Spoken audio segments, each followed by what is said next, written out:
Hello friends, welcome to the higher module on institutional management for entrepreneurship. We are into the unit number 5 which is on business startups. This specific video is on business plan formulation, and this is the first part of this business plan formulation. There would be another video to complete this specific part. The contents of my presentation, there is a brief introduction. Then we have this business identification flow chart. Then we shall be discussing the salient features of the business plan, part 1 in this video and part 2 in the another video. So, in this video we shall be discussing the introduction regarding the business plan, then about the promoters, then about the project, about the location, infrastructure requirements and plant and machinery. Well, business plan is a proposal for creation of productive capacities for manufacturing goods or providing services. It is a most important step in launching a new venture or expanding an existing one. Business plan is an important tool of project planning and is basically an outcome of an exercise meant to check the viability or the feasibility of an enterprise. Business plan is known by many other names. The other names are like a project report, or we call it as a techno-economic, commercial or marketing viability report, or just the viability report and then the feasibility report. A business plan is a detailed description of mainly three things. Number 1 is what business you want to be in, that is whether it is a manufacturing business or a trading business or a servicing business. Secondly, how the business will achieve its goals, because when we make a business plan, we provide details regarding the infrastructure requirements, the manpower requirements, materials, financial resources and their mobilization and management and financial implications. So, through all these different parameters, we will try to ascertain that how the business will achieve its goals. And thirdly, when would that happen? That means the timeline or the implementation schedule. Now, the question is, why do we want to make a business plan? Well, a business plan basically shows the vision of an entrepreneur and his enterprise. So, whatever the entrepreneur has thought of, his vision for the future is reflected in the business plan, and same is for the enterprise also. How the enterprise intends to do in the coming years, that is a part of the business plan.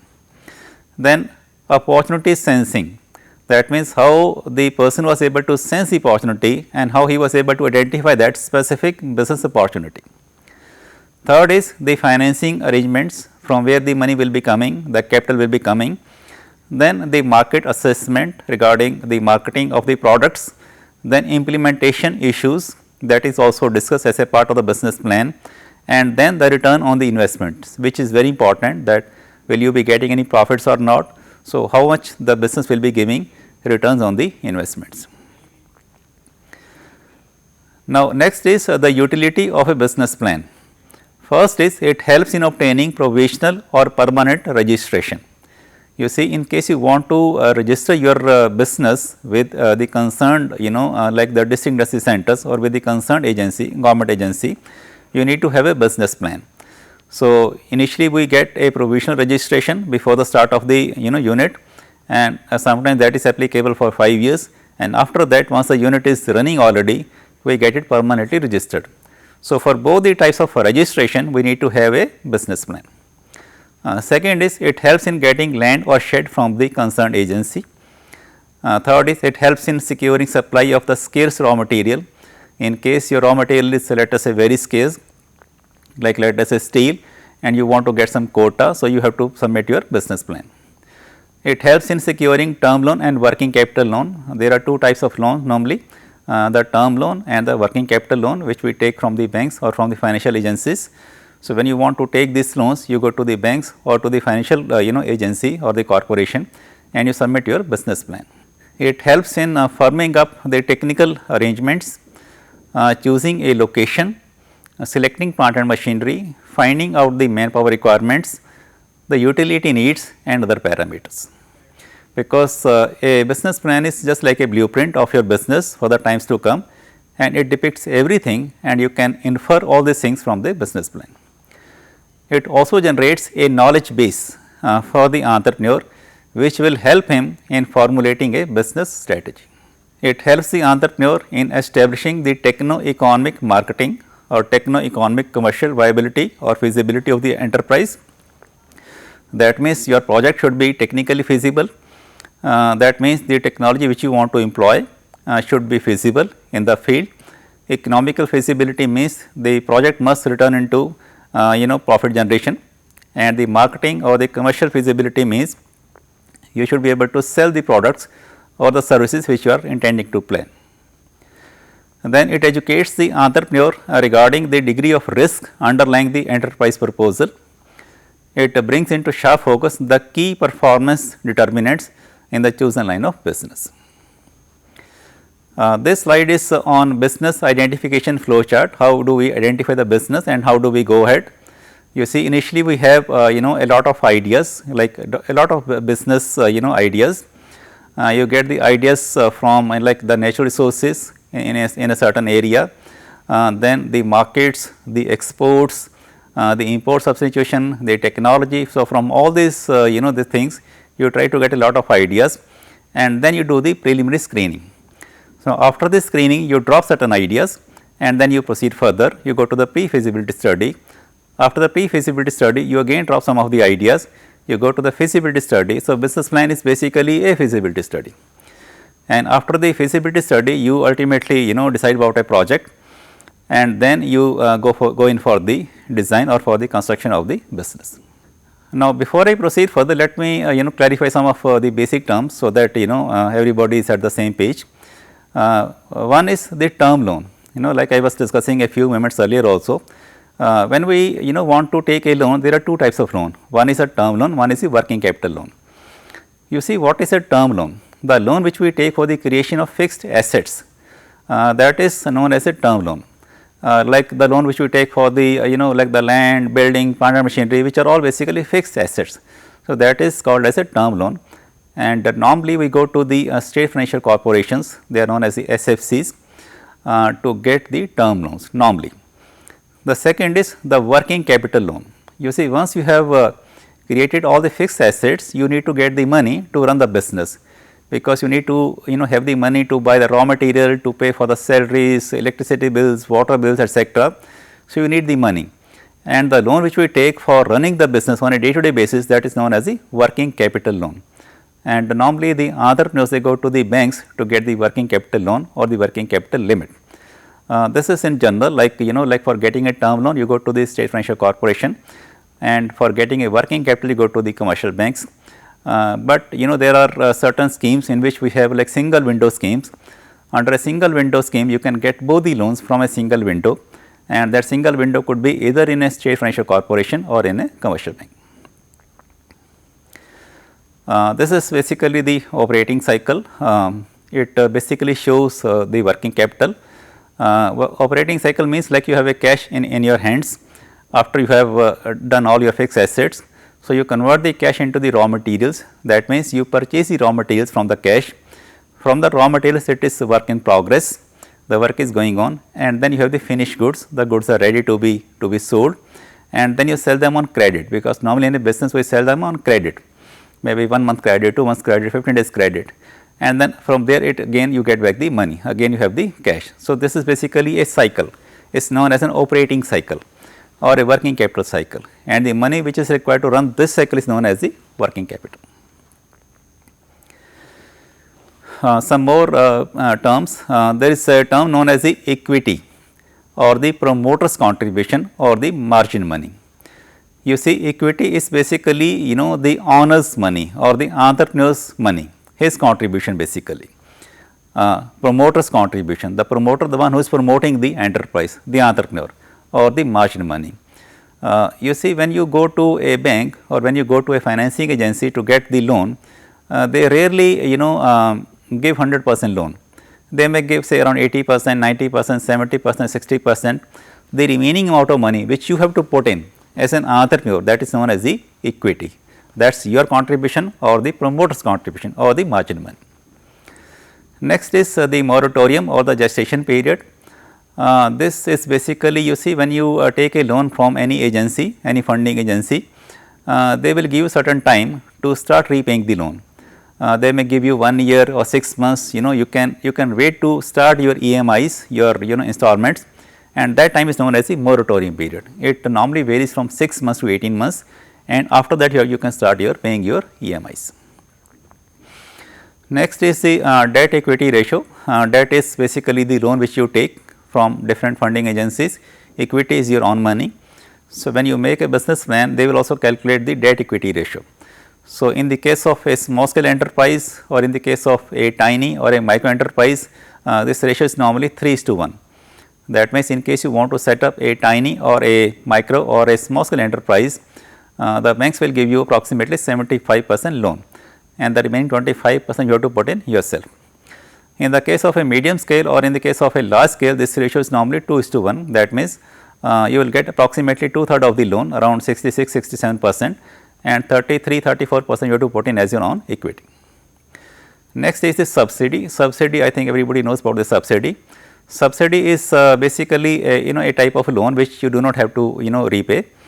It is a sort of an encouragement to the entrepreneurs to set up their businesses. Sometimes certain governments they give the subsidy so that they can attract the people to come to their states and they can set up their businesses over there. Like in the case of Himachal Pradesh, they give subsidies. If you go to, let us say, northeast, if you want to set up a business in the northeast area, because the government wants that area to be industrially developed. So, you get certain subsidies, you get certain tax incentives, you get certain tax holidays, etc. Then there is something known as the break even point. Break even point basically is a point where there is neither any profit nor any loss, because once you start a business, initially in the initial years, initial times, you are into the losses initially, maybe for some months, and then you break even, no profit, no loss, and then from there onwards you are running into the profits. Okay. Now, let us discuss the salient features of a business plan. In fact, the details are given in the e-content. I am just touching upon the salient points only. So, the first is the introduction. In the introduction, we give the current industrial status at this specific location. So, where you want to set up your business, your enterprise basically. So, what is the status of the industry at that point? So, how many existing units are there? What is the performance of existing units in general? If they are performing, let us say, very well, that means that area has got good scope. So, that thing we can ascertain from there. Then the installed capacity and the capacity utilization. So, depending upon the capacity utilization, that means like if the existing units they are let us say utilizing say 90% capacity or 80% capacity, that means the scope is good, there is a lot of demand is there. But if the capacity utilization is only say 30%, 40%, that means the demand is not much there. Then the demand analysis and the scope for the new units. So, you will do that demand supply gap basically, and for the new units, how much is the demand for the new units, whether it is already saturated or does it have a scope for the new units also. Then the current status of the industry at the national level. So, that was at the location, a specific area. This is at the national level. How that industry is running at the national level. So, is it in demand or is it like future oriented, that you have to see. And then you have to give the rationale for project selection. So, why have you taken up this specific project? You have to justify. The justification could be on many parameters, like for example, the government's policy. Maybe the government's policy is very favorable. The government wants that specific type of industry to flourish. So, that can be a very good reason for justifying. Then the national priorities, it can comply with the national priorities. What are the national priorities? Like for example, you want the units to be export oriented or import substitute or generate a lot of employment, do some lot of innovations. So, these are all basically national priorities or environmental friendly items basically making. So, if your unit is trying to conform to the national priorities, again you will get a preference. Then the self suitability, how you as an entrepreneur, how you are suitable to start that business. So, you have to justify your suitability in terms of your experience, in terms of your your education qualifications may be in, regarding the specific project. The second is about the promoter or about the promoters. In case we have more than one, then about the promoters. First is the educational qualification, educational background. So, they will see your unit, your proposed unit and your background basically, is it matching, like suppose you want to go in for a very high tech, let us say, unit, and maybe you are not that much technically qualified, it can go a bit against, so that will they will check.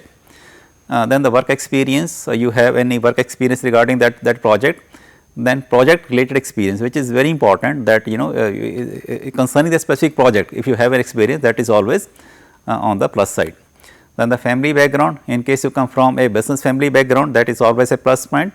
In case you come from a service or other family backgrounds, it's not an active factor, but the people who are from the business family, they get a little preference, because they think that the business runs in their bloods basically, and they are much more better suited to start a business.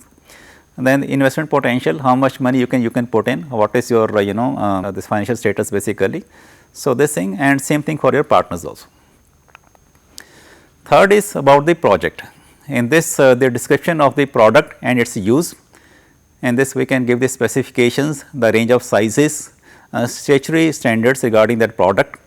Then the application of the product, if it is a commercial product or an industrial product. So, you have to you have to clarify everything over there. Then what is the installed capacity? In fact, it is a most important parameter for assessing the plant and machinery, because depending upon your capacity which you have installed. So, your space, your machinery, your plant, everything will be decided according to that only. So, that is why we say that it is the most important parameter for assessing the plant and machinery, other physical facilities, and for financial viability calculations. Then the number of working days in a year, normally we take around 300 days in a year if it is not seasonal. And then the number of shifts, the shifts can be 1, 2 or 3, but 3s are of course very rare, normally they are 1 to 2 shifts only. Then the operating capacity, so you have an installed capacity and then you will show your operating capacity year by year, maybe for the next, let us say, 5 years or 10 years or 3 years maybe, like maybe in the very first year maybe it is around 50% because you are starting new. Second year maybe 60%, third year maybe 70%, and then you can increase. Then what will distinguish the proposed project from others already operating? So, there are many similar projects which are already running, which are already in existence. So, how do you distinguish yourself from those units? Okay, you have to show your USP. Any legal requirement regarding the product. So, that again you have to write it over there. Then clearances from the government and other regulatory agencies, and status with regard to obtaining such clearances. Next point is about the location, and this we give the exact location of the project. Location means like for example, I want to set up my business, let us in Himachal Pradesh. So, maybe Parwanu, which is a industrial city, or a Baddi, So, these are all basically the locations, maybe the industrial area is the location. So, exact location of the project, then various other alternatives. In case you are not able to get a space over there, then which are the alternatives available with you, and then the criteria for selecting the location. On what basis have you selected that specific location? So, it is a 2-stage procedure. In the first stage, we identify 2 to 3 locations and 1 to 2 sites at each location. Site is the exact spot where you will set up your factory or your business or your enterprise basically. Location is like a city or a town or an industrial area basically. So, in the first stage, we identify 2 to 3 locations and 1 to 2 sites. In the second stage, we examine each location or the site in terms of 6-dimensional checklist. So, this is that that checklist. In this we will check the basic considerations, we will check the developmental status of the town and the location with reference to the enterprise needs, number 1. Number 2, physical infrastructure position in terms of the power, water availability. Third is the commercial infrastructure position in terms of the banking facilities, telecommunication facilities. Fourth is social infrastructure position, like like housing, health, dispensaries, hospitals, because your worker will be may be needing those facilities. Then the financial incentives position, like in investment subsidies, in case you are getting a subsidies at some place, income tax concessions maybe, you know. And then the site specific considerations, like for example, the land price can vary from place to place, you know. So, that again you can justify a certain area because it is a little cheaper than the other areas. Or the contours, you know, sometimes your machinery is very heavy. So, you need to have a very hard, you know, rocky terrain. So, you can justify that specific area based on the contouring also, because it all depends on your machinery or your enterprise. Suppose you want to set up a pharmaceutical unit. So, it needs a very environmental, you know, friendly environmental clearance, you need environmental, you know, clear this thing environment. So, maybe you go to the hills maybe, you know, to go to set up a pharmaceutical industry, or you want to set up a watchmaking industry, again you need a very, you know, clear environment, clear this thing weather. So, you can justify based on those considerations also. The fifth is the infrastructure requirements. In this we will calculate we will have the land, in the land the total area requirement and then the cost, the total area including your future expansion also, and then the cost of that land. Second is the building you will construct over that land, the total built up area required, the type of construction, again it will depend on the type of industry, the cost, the layout, then the power requirements, how many kilowatts, you know, this thing, you know, you need the power, and the requirement of the water, fuel, effluent disposal, etc. Next is the plant and machinery. In this we will first have the installed capacity, and you will have to indicate the technical features of the machines, the basis of selecting that specific machinery, the suitability and the adequacy, because if you want to go in for a very high specialized quality products, your machine should be able to produce that quality products, you know. So, that you have to you know, match, sync. Then availability of the components, in case it is an imported machinery, then will you be able to get the components or not, indigenous, imported, etc. Then who are the suppliers, what is the cost, what are the various alternatives available, and what is the criteria for choosing the proposed equipment among several other alternatives. Then the dies and the space required. If it is an old machinery you want to buy, rather than buying for a new machinery, then you have to see the present condition, its value and the residual life also. And secondly, you have to check the policy of the term loan organizations regarding the lending money for the old machinery. Sometimes the banks or the financial corporations, they are not lending the money for buying a old machinery. So, you have to see their, you know, stipulations also. Next is the machinery supplier selection. In this we will see the technical features of the machines, the reliability of the suppliers, the price offered by the suppliers, delivery period and the reputation of the suppliers, nature of warranties or performance guarantees offered, and the scope of after sales services. So, these are all very important considerations when you know, looking for the machinery suppliers. So, I think that is all in this specific video. So, this was just one part of the first part of this business plan formulation. We have covered some of the salient points. We will cover the remaining points in the next video, and for going into the details of all these things, you can refer to the e-contents. Okay. Yeah, thank you so much.